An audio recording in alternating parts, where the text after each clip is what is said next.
Ito yung mga hindi pa nagagawa ng ilan na talaga namang puputok agad ang bulkan ng babae at maglalabas agad ng white mayonnaise.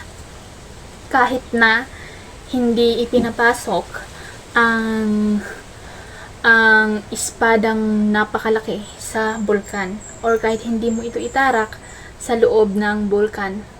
So ito yung technique na hindi talaga nagagawa ng ilang babae dahil ang lalaki gusto isubsob agad sa loob ng bulkan ang lahat ng kanyang makakaya. Pero kapag ginawa ito ng isang babae sa isang lalaki, kahit ako, favorite ko itong gawin dahil mas mabilis talaga akong matapos. So kahit hindi ko ipasok ang espada sa loob ng lalagyan nito, ay talaga namang may lumalabas talaga sa akin dahil ginagawa ko nga ang technique na ito na talaga namang hindi na kailangang ipasok pa. So, ito nga yung ang lalaki ay flatten. So, ang babae ang nagmamaneho ng sasakyan. So, ang babae ang nagmamaneho ng sasakyan at yung espada ay nakatihaya lang ng ganito at yung bulkan naman ay lumalapat sa espada. So, lumalapat sa espada at ikinikiskis ito. So, ganun lang yung gagawin. So, habang gaganyan. So, ganun. At yung, syempre, yung kamay ng lalaki ay talaga namang umaaligid sa bulubundukin. So, ganun. Kumikiskis talaga. Kiskisan lang.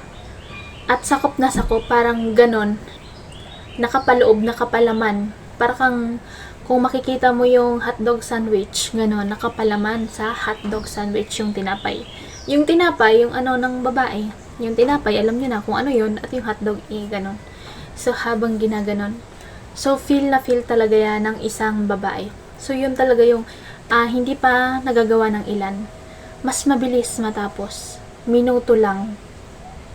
Minuto lang, wala pang 10 minutes, ay tapos na agad ang isang babae kapag ginawa ito. Basta gawin nyo lang ang hotdog sandwich method. So, ganun yung method, hotdog sandwich. Kasi talaga namang nakapaloob lang ang hotdog sa sandwich. So, ganun, diba? Ang dali lang. Ganun lang. Ididiin lang at talagang papatalasin mo lang talaga yung hotdog o yung hotdog sandwich. So, ganun. So, kung nagustuhan mo ang video na to, don't forget to like, share, and subscribe para laging updated sa ating mga latest video. Bye-bye!